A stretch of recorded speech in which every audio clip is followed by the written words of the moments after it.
O momento da conversão é marcante, toda aquela simbologia e emoção do batismo. Mas depois que acaba o culto e as luzes se apagam, o que acontece?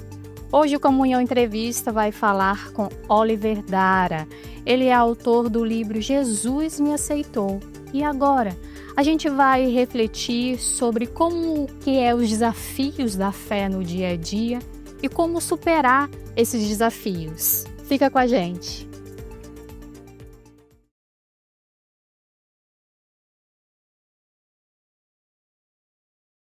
Oliver, boa tarde, um prazer te receber aqui. Boa tarde, Karina. Prazer é todo meu. Oliver, eu quero te conhecer. A gente já bateu um papo um pouquinho antes de entrar, mas para quem está assistindo, para quem está acompanhando agora, quem é o Oliver Dara? Como foi o seu processo de conversão, de aceitar Jesus, de começar a escrever? Porque você não tem só esse livro, né, publicado. Exatamente, assim, quem olha verdade, né? Eu fui um cara em busca do sobrenatural até ter a consciência e a sensação e o sentimento e a certificação de que sobrenatural era conhecer o Espírito Santo. Sobrenatural era estar ligado às coisas de Deus. E isso sim completaria e preencheria tudo aquilo que eu vinha buscando e todas essas os questionamentos que eu tive ao longo da vida. Então, assim, me considero um cara em busca constante de aprendizado, de escrever o que eu sinto, né? Eu tinha uma mensagem na Bíblia que eu leio para poder entender o que eu vivo e escrevo para poder mostrar o que eu entendi. É a minha visão com relação à estrutura, minha estrutura de vida. É uma busca constante por conhecimento e transferência de conhecimento. E faz quanto tempo que você se converteu? Bom, eu me converti, eu fui batizado no dia 8 de dezembro de 2024 pelo pastor Marcos e pastora Alice, são os meus pastores da EFE.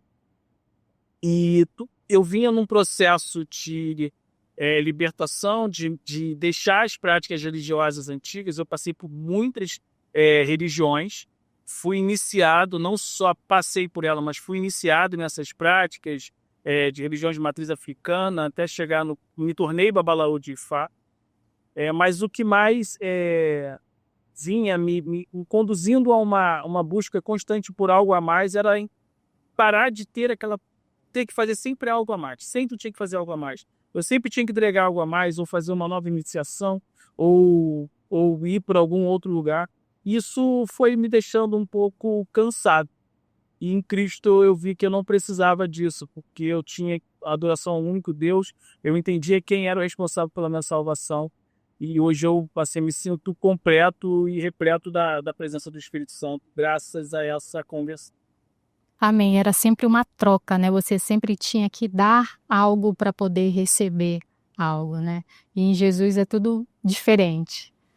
Agora, e esse seu processo de escrita? Você já escrevia antes ou foi depois da conversão que você sentiu essa necessidade não só de adquirir conhecimento sobre Cristo, sobre a Bíblia, mas também passar esse conhecimento? Eu sempre escrevi, né? Eu sempre gostei muito de escrever, de ler muito, né? Eu brinco assim, poxa, eu li. Hoje a gente tem as facilidades tecnológicas de ouvir, né, livros e tudo mais, e muita gente. Eu li muitos livros por ouvir, né? Com a tecnologia temos essa facilidade, mas eu li, né, livros porque eu vivia no lugar onde tinha uma biblioteca comunitária, eu vivia num lugar bastante humilde, e nessa comunidade tinha uma biblioteca comunitária, então eu cheguei à conclusão que eu tinha lido mais de 200 e poucos livros quando eu ainda tinha 20 anos, porque era uma coisa que me alimentava. Então dei continuidade a essa leitura, eu dei continuidade a continuar buscando, porque eu era muito curioso.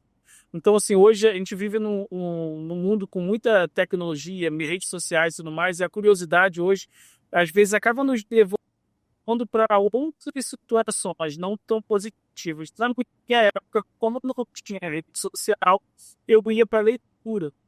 Então, assim, hoje até fica um conselho, né, para os jovens, para a gente filtrar mais o que a gente lê de mídias sociais, que quando a gente tem um puxada, a gente tende a errar menos. E quando a gente vê tudo que está sendo ofertado, tudo que está sendo colocado na mídia, a gente às vezes acaba se desviando de alguns propósitos, de alguns caminhos e caindo em algumas armadilhas e ciladas da ajuda.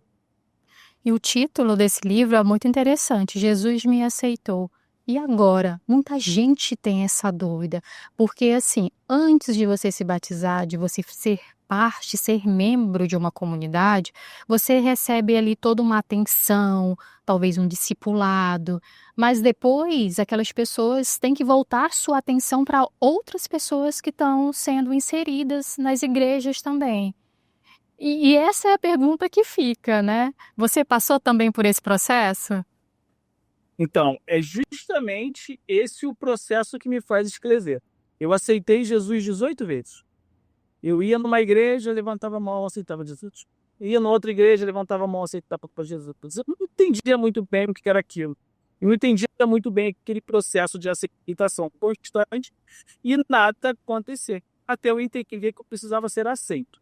Quando eu fui aceito e comecei a fazer parte da comunidade, de uma igreja, eu achei que não teriam dificuldades. As pessoas, às vezes, elas romantizam viverem em grupos. E seja um grupo de uma igreja, de trabalho, vão ter adversidades. São grupos heterogêneos, as pessoas não pensam da mesma forma. E aí ficou, e agora? Eu falei, e agora? O que acontece? E eu comecei a visitar muitas igrejas e avaliar, não para criar, mas comecei a observar o que acontecia quando o cristão quando você se tornava cristão, se tornava aceito por Jesus, vinham as adversidades, as dificuldades posteriores a essa aceitação. E eu decidi escrever, porque o meu momento era de muita dor, depois, muito maior, acho que eu fui aceito. E dita que eu fui aceito, ou aceitei Jesus e meus problemas acabaram. Não, você vai começar a trilhar um processo. Esse processo vai ser longo ou curto de acordo com a sua entrega e a sua bruxa. Agora, Oliver, o título desse livro é bem curioso, né? E nos remete a pensar o que acontece depois do batismo, porque antes a gente recebe uma atenção de um grupo, dependendo da igreja a gente é discipulado, mas essas pessoas precisam voltar a atenção para pessoas que estão adentrando a comunidade. E quem se batizou, como é que fica? Como é que é o depois? Essa foi a maior motivação para escrever o livro, observar o que acontecia depois que a gente chegava, né? As expectativas são muito grandes. Né? A gente tem expectativa de que todos os problemas vão acabar após você ser aceito. E muita gente não nos orienta que é um processo, que a igreja você vai estar adentrando a um processo e neste processo vão ter dificuldades, alegrias, como tudo na vida. A igreja não é a salvação é a nossa transformação, a nossa alteração de comportamento em busca da salvação. Isso que faz a gente ter mais facilidade em lidar com as coisas. E uma coisa que foi muito motivadora para escrever o livro é que, em alguns casos, as pessoas não colocam para a gente no discipulado ou na própria igreja, quando a gente chega, não querem enxertar muitas informações com receio de superaquecer a mente, né, do recém-convertido, mas a gente tem que ter uma busca constante no início pela palavra. A gente tem que ter uma entrega constante no início e não deixar as coisas acontecerem e simplesmente ir aos poucos. A gente tem que se envolver, gerar intimidade inicial, porque é o momento de maior dificuldade. É o momento de essa transição da chegada no universo cristão, ao meu ver, ela tem a parte mais difícil do processo, né? Você está chegando, você não conhece muito bem as pessoas, você não conhece aquele universo, e ter um livro para poder orientar, que foi o meu objetivo de não só de orientar quem estava chegando, mas principalmente tocar os desengrejados, pessoas que chegam e saem, para você ter uma orientação, ter um norte, ter informações que eu não encontrei ao chegar, informações sobre como a igreja evangélica chegou no Brasil, como é que se formaram essas igrejas, a maioria do Rio de Janeiro, do Sudeste do Brasil, como é que se formaram os grandes grupos de louvor.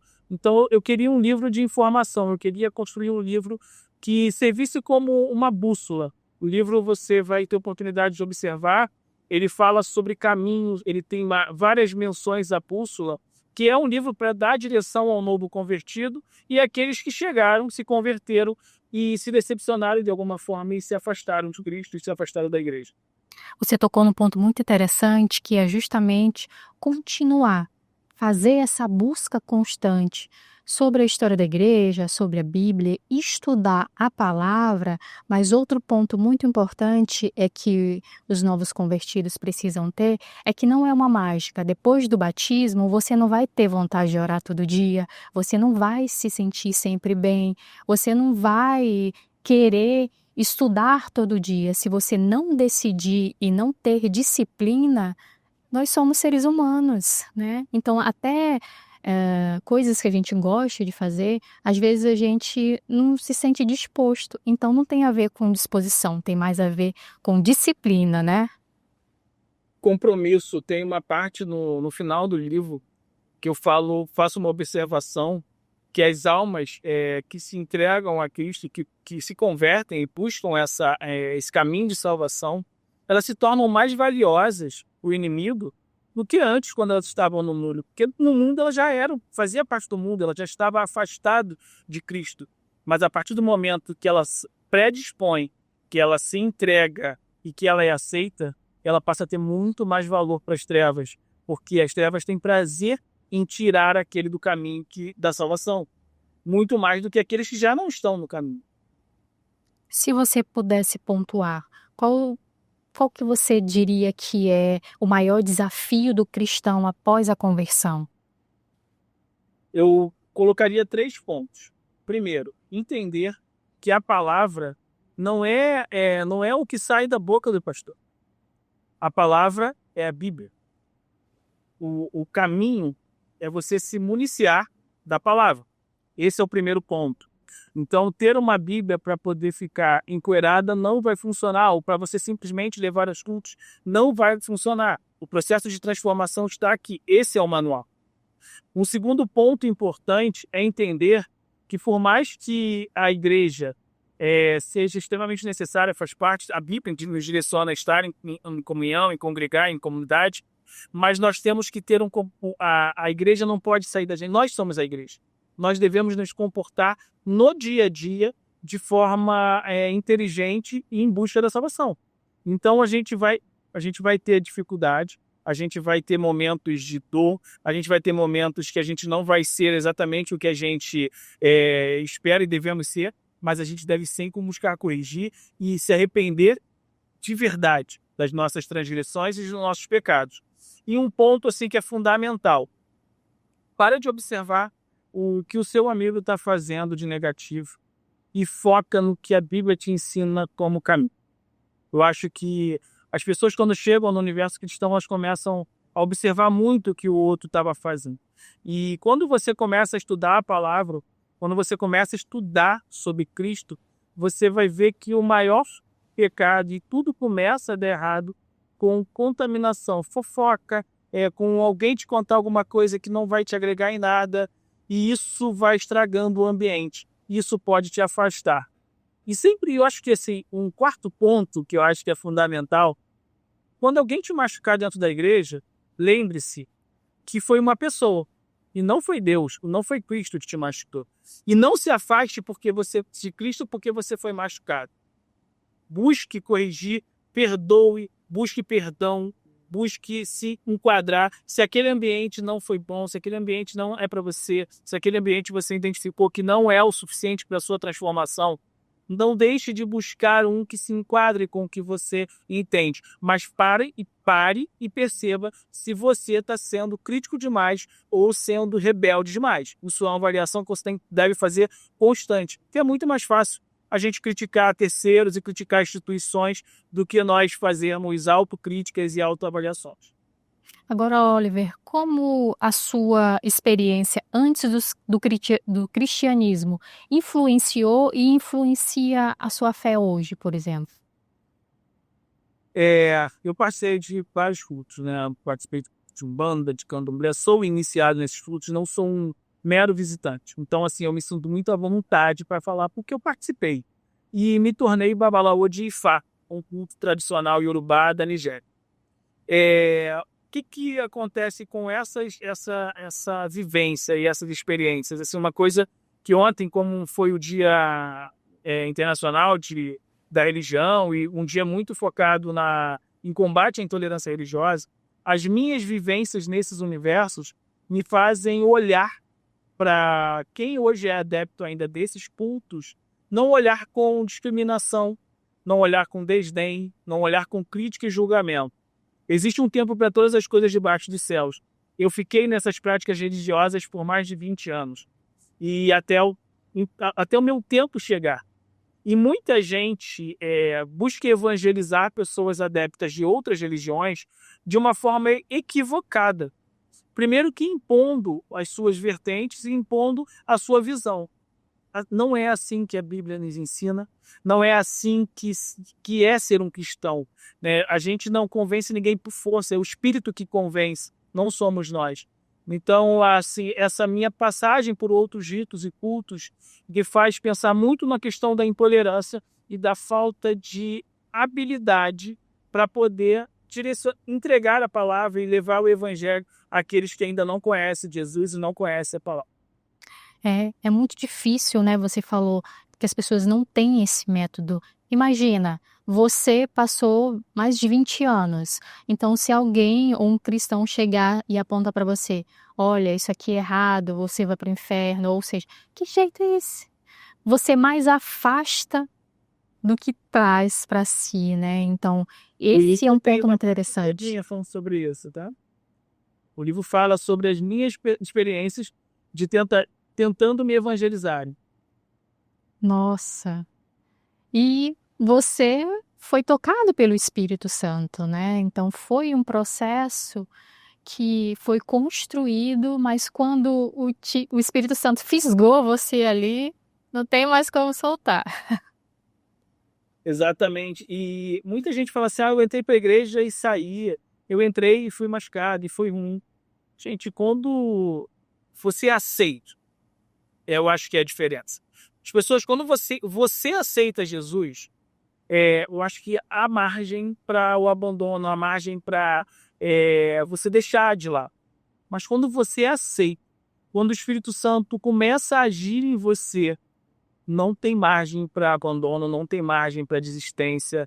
Eu lembro muito de Paulo, longe de mim se comparar a Paulo, mas quando Paulo tinha as práticas totalmente contrárias a Cristo, ele era um perseguidor de cristãos. E quando ele tem um encontro e Cristo pergunta: Paulo, por que me persegue? Ele se entrega de corpo e alma e ele vira uma referência dentro desse culto. E eu acho que quando as pessoas são realmente tocadas e aceitas, é isso que acontece. Eu sou aceito por Cristo e batizado dia 8 de dezembro de 2024. Em julho de 2025 eu tinha um livro escrito, e não um livro feito com apenas as minhas emoções e visões, mas um livro todo amparado na Bíblia, cada capítulo do livro é justificado. O livro tem várias mensagens por trás dele ali. O livro tem 34 capítulos, porque isso vai dar 7. Então eu busco 34 capítulos perfeitos, totalizando 3 e 4, 7, porque eu busco entender a numerologia bíblica e o que ela faz sentido, os números, a tríade e tudo mais ali. Tudo tem um porquê na Bíblia. Nada é aleatório, nada foi colocado ali por acaso. E eu busco aprofundar, mergulhar em águas profundas de entendimento. Eu ouvi a Bíblia uma vez, né, escutei, que foi a maneira mais fácil de familiarização, e eu hoje aconselho as pessoas a ouvirem de Gênesis a Apocalipse para se familiarizar com a história. E eu li a Bíblia 2 vezes, hoje eu estou me caminhando para a terceira leitura da Bíblia. Então, assim, eu mergulhei profundamente em 1 ano e meio, 2 anos, porque eu não quero ser mais um no universo cristão. Eu quero ser mesmo uma pessoa que faz diferença para esse mundo, que alcança almas e que fala do universo cristão não com romantismo e aquela história bonita, vem para cá, vai ser tudo lindo. Vai ser tudo lindo a partir do momento que você se comportar para que seja assim, que se você se transformar para que seja assim, e a partir do momento que você entende que dificuldade também gera flor, que dificuldade também gera amor, que dificuldade geram coisas boas.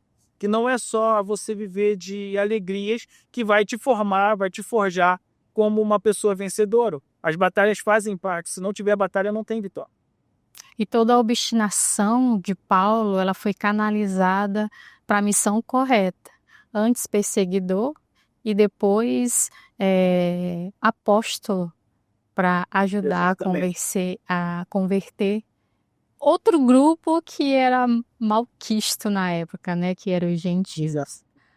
Agora, Oliver, você fala no seu livro que não quer que ele seja lido com um tom de sermão. Por que que você acha importante escrever e também enfatizar que não quer que as pessoas leiam o livro nesse tom? O livro para mim funciona como uma conversa, é como se eu estivesse conversando com pessoas e observando as dificuldades que elas passam dentro da igreja. Eu sou uma pessoa que, no meio de grandes adversidades, eu olho para tudo e me mantenho calmo com grandes adversidades. Para poder me deixar nervoso é muito difícil, né? Então, assim, quando eu vejo o livro, eu considero ele uma conversa. Eu encontrei essa dificuldade, como sair dela? Então, o primeiro capítulo é o sábio e o tolo. Ali é um capítulo sobre sabedoria e tolice. Porque às vezes a gente, com a ansiedade e com a pressa e com essa questão de ver tudo como sermão e como uma exortação, a gente passa a ser tolo, porque a gente passa a não receber a informação. A gente fecha os ouvidos, né? A gente, quando criança, muitos momentos a gente estava tomando uma bronca dos nossos pais e a gente não ouvia. A gente fechava o ouvido porque a gente já tinha um pré-conceito com relação àquilo que a gente considerava importunação. Então, o livro eu tento sempre colocar como uma conversa de uma visão. Eu sempre vou colocando ali o livro num contexto de conversação, onde eu estou conversando com o Espírito Santo e buscando sempre que ele esteja ali comigo durante a leitura, seja da Bíblia, seja do livro, e seja de qualquer estudo que eu estou fazendo. Porque o Espírito Santo, ele intervém, né, sempre com gemidos inexprimíveis, como está na Bíblia, porque às vezes a gente não sabe se expressar, a gente não sabe se colocar, a gente não sabe nem o que está sentindo. O Espírito Santo, ele afaga, ele cuida. Amém.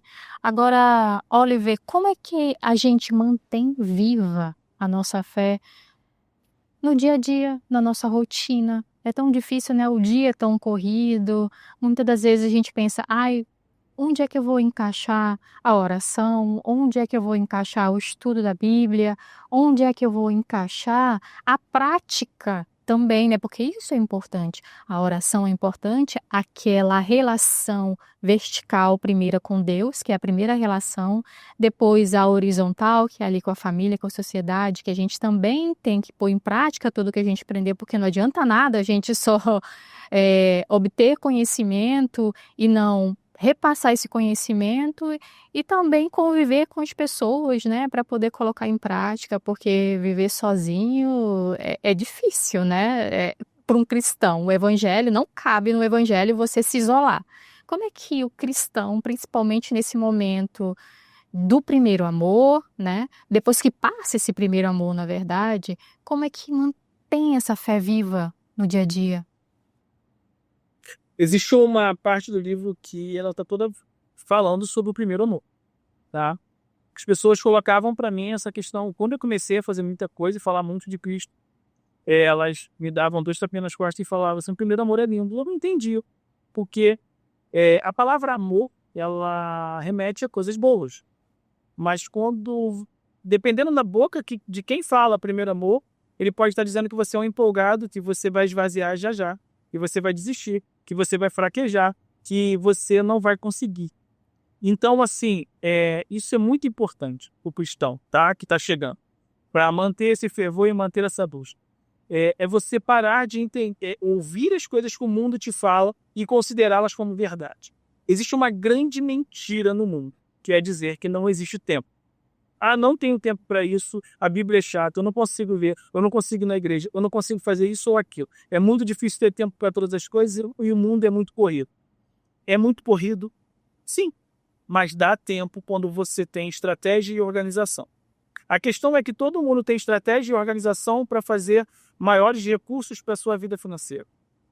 Todo mundo tem estratégia e organização para ir para uma festa. Prepara roupa, vai fazer... As mulheres vão fazer maquiagem, vão ajeitar o cabelo, vão fazer vários procedimentos para poderem ir para essas festas. Os homens vão escolher a melhor roupa, vão fazer a barba e cortar o cabelo. Todo mundo tem tempo e estratégia para aquilo que interessa. Então, quando você coloca viver no mundo cristão, viver com uma busca constante e coloca a estratégia, você vai conseguir separar pelo menos 10 minutos do seu dia para uma leitura matinal, para o seu devocional. Você vai conseguir, no momento que você for fazer a sua refeição, fazer uma oração em silêncio e agradecer pela sua refeição. Você vai conseguir, em alguns horários específicos, de repente às 18, às 21 horas, conseguir fazer uma oração de encerramento do seu dia, de consagrar o seu dia e agradecer pelo dia que você viveu a Deus. Mas isso demanda uma estratégia. Eu vou conseguir fazer todo dia? Vai, se você criar estratégia para tal finalidade. Eu não vou conseguir fazer todo dia? Não vai, se isso não for importante para você. Se isso não for um alvo para você. Porque quanto mais você se conecta com a palavra, quanto mais você busca as coisas de Cristo, as coisas do reino, mais transformado você fica. E quando você está transformado, tudo à sua volta se transforma. A transformação, ela parte de você. Quando você se transforma, você vai movimentando a sua casa, você vai movimentando a sua rua, o seu bairro, o seu condomínio, a sua igreja, porque as pessoas notam a transformação, elas enxergam a presença. A presença é a sua transformação. O Espírito Santo se torna fácil de se perceber, fácil de se observar. Quando você é transformado, você busca constantemente as coisas de Cristo.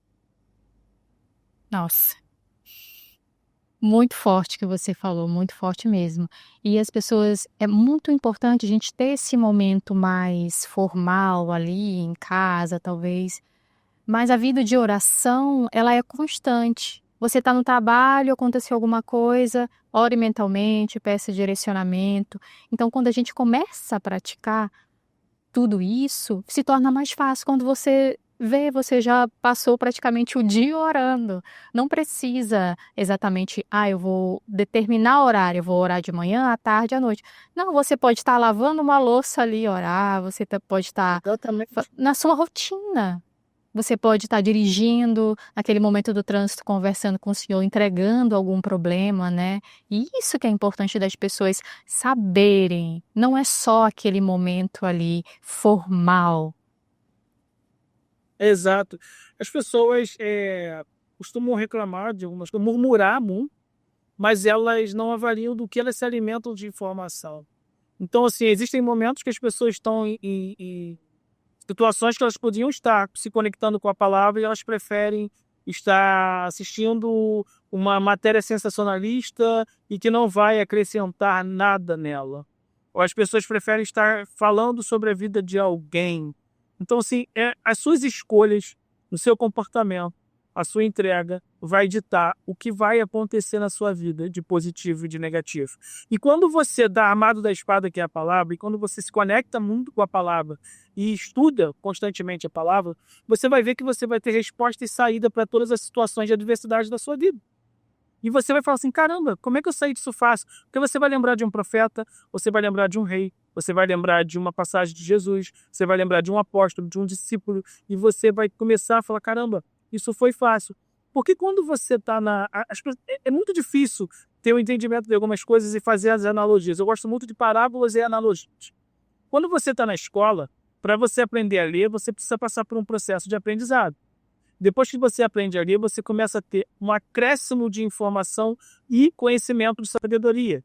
E você vai alcançando novos degraus, né? Você vai subindo e no segundo grau, no ensino médio, chegar na faculdade, pós-graduação, mestrado e doutorado e assim por diante. Tem pessoas que acham que vão chegar no grau acima sem ter atravessado o primeiro grau. Então, assim, quando você pega, por exemplo, eu leio a Bíblia e eu gosto muito do Novo Testamento. Antes do Novo Testamento, teve o Antigo Testamento. Se você não ler o Antigo Testamento, você não vai ter compreensão de profecias, você não vai ter compreensão compreensões de sabedorias que são incríveis da parte de provérbios. Você não vai ter compreensão de oração e batalha como tem em Salmos. Então, a Bíblia é um manual como um todo. Ah, mas eu vou ler genealogia e é chato. Quando você entende genealogia, você vai entender o porquê dos seus antepassados. Você vai começar a respeitar mais pai e mãe. Você vai começar a respeitar mais os seus avós e a história deles. Porque se não fosse eles, você não estava aqui. Nossa, muito interessante. E hoje a gente não tem mais desculpa, né, Oliver? Ah, eu não sei estudar. Todas as ferramentas que a gente tem a internet, que tem canais de igrejas ou de pessoas mesmo, no geral, membros de igreja que dão estudo de graça. A gente tem a própria ferramenta de ouvir a Bíblia como, ah, eu não tenho tempo de ler. Ouve. A gente tem podcasts, a gente tem uma gama de conteúdo, a gente fala muito que a gente é bombardeado de informações ruins ou, enfim, de tragédias, mas a gente tem também prosseguimento da palavra. A gente tem o nosso manual praticamente não, a gente tem o nosso manual que é a Bíblia em áudio, em estudos. Então, assim, hoje não tem mais desculpa realmente para quem quer construir, ter mais intimidade com Deus, né? Karina, a minha preocupação com a falta de leitura da Bíblia é tão grande que eu comecei a criar um movimento no meu Instagram e eu fui lá e comecei a colocar pílulas da Bíblia. Então eu criei um propósito, até o final do ano, todos os capítulos da Bíblia vão estar no meu Instagram como reels, pequenos resumos de cada capítulo da Bíblia. Hoje a gente já está chegando na parte dos livros, né? Vou entrar agora nos resumos do livro como um todo. Eu vou primeiro fazer um resumo sobre os 66 livros e depois eu vou entrar capítulo por capítulo até o final do ano. Não para poder as pessoas estudarem a Bíblia no meu Instagram, mas para elas se sentirem estimuladas a lerem a Bíblia, a buscar informação e, inclusive, a confirmar as informações que eu estou colocando ali. Porque eu vejo muita gente, às vezes, falando coisas. Hoje tem o vídeo que foi postado hoje, falam sobre frases, 3 frases que muita gente pensa que é da Bíblia e não é. Né? Diga-me com quem tu andas, que eu te direi quem és. Deus ajuda quem cedo madruga. Então eu coloquei as 3 frases mostrando que elas não são bíblicas, porque a falta de informação te torna o ignorante no assunto. E não falo ignorante como ofensa, mas ignorante é aquele que não conhece o assunto, é dotado de ignorância. E aí faz você fazer críticas, comentários e observações que não condizem com a realidade. A Bíblia, ela é extremamente prazerosa de se ler. Eu ouço muito, e você com certeza deve ter escutado, quando eu vou ler a Bíblia eu sinto sono e acabo dormindo e isso torna cansativo. Comece a convidar o Espírito Santo para poder fazer acompanhamento da sua leitura e te orientar e te ajudar. Comece a orar antes de ler a Bíblia e você não vai sentir sono. Comece a orar, se municiar de coisas do céu para poder fazer a leitura da Bíblia e você não vai sentir sono. Muito pelo contrário. Você vai ficar, em algum momento você vai falar, caramba, eu tenho que parar de ler, eu tenho que dormir. Porque quando você se prepara para fazer as coisas do céu, as coisas acontecem. É isso mesmo. Agora, Oliver, que mensagem principal você gostaria de deixar para quem está começando na fé ou recomeçando, né? Porque a gente tem pessoas que muitas das vezes abandonaram e voltar é bem mais difícil, né? Eu tenho amigos que estou ali orando, ali incentivando, mas esse voltar é tão difícil, então que a gente permaneça. A mensagem que eu gostaria de deixar é o seguinte: muita gente vai falar que ser cristão é muito difícil. É mentira. Ser cristão é fácil. Difícil é viver sem Cristo. Tá? Essa é a primeira mensagem. O mundo vai te trazer muitas sensações de prazer e vai te dar uma falsa sensação de liberdade. Quando o mundo te tomar, você ainda assim vai ter tempo de se arrepender e voltar para Cristo. Mas talvez você não consiga se libertar de feridas e mazelas que o mundo te causou. Cristo vai te receber, vai te aceitar quando você se arrepender sinceramente. Mas as dores talvez que o mundo te trouxe vão ser duras demais. Então volta para Cristo o quanto antes. E uma coisa importantíssima para quem é recém-convertido, para quem está chegando e para quem abandonou as práticas cristãs. Quando você toma um remédio para alguma dor que você sente direitinho, você vai lá e toma na hora certa, no dia certo, essa dor sai. Mas quando você não toma, essa dor cresce e se torna insuportável. Então, volta para Cristo correndo, ou busca ser aceito correndo, porque Cristo é o remédio que vai fazer você não sentir as dores do mundo.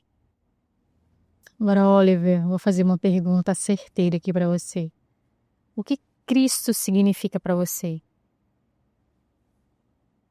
Cristo significa para mim sentir aquilo que eu sempre busquei. Isto é sobrenatural.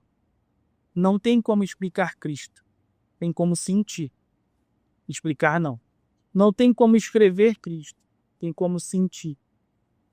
Esse leve arrepio que você sente quando começa a falar com o fervor de Cristo é a presença do Espírito. E não dá para explicar a presença. Só dá para sentir a presença. Se você quer conhecer Cristo, vá senti-lo. Vá ser aceito por Ele. Não fica só no que as pessoas te falam dele. Sinta Ele, viva Ele. Você tem uma frase no material que eu recebi que diz que você afirma que a fé, ela não termina no altar. Explique essa frase aí pra gente.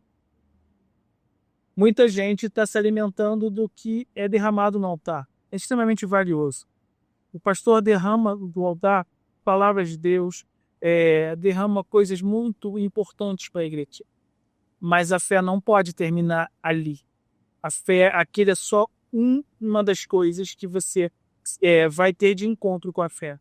Mas a sua busca constante, a sua intimidade é que vai fazer a diferença.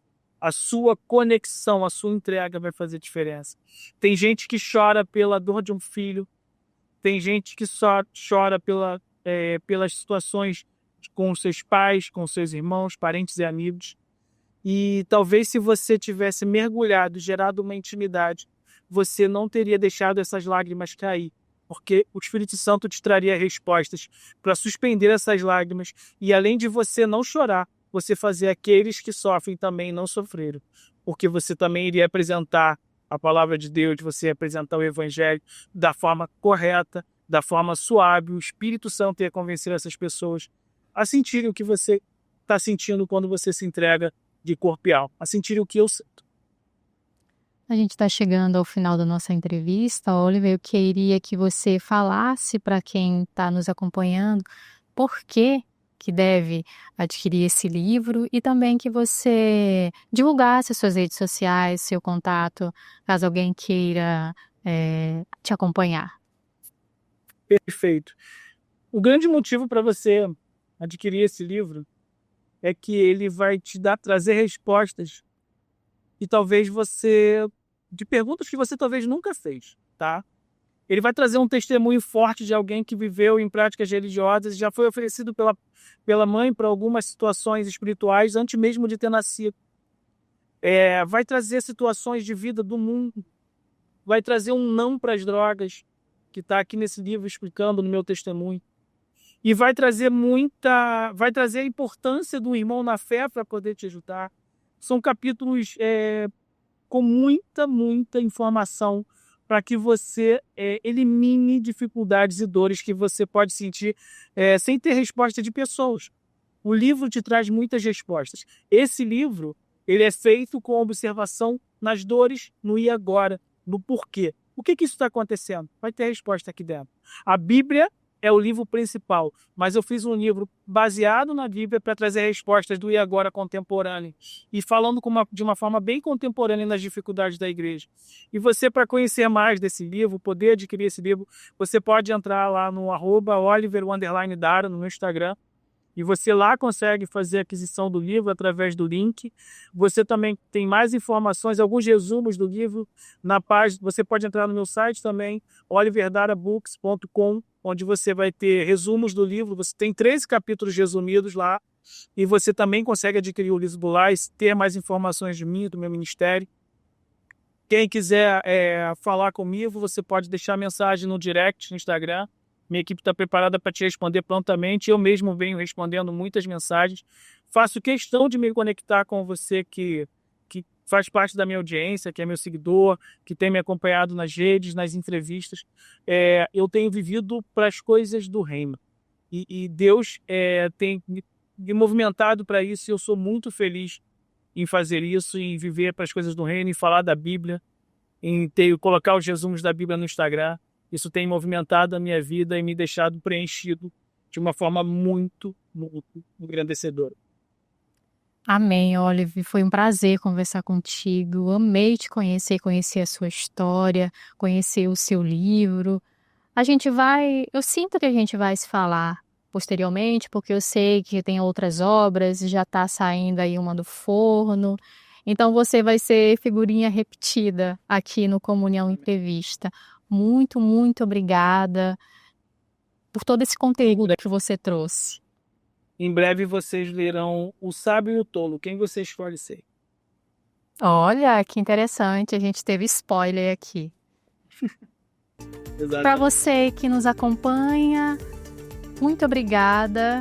E acompanhe nossas redes sociais, Oficial Comunhão e www.oficialcomunhão.com.br. Até a próxima!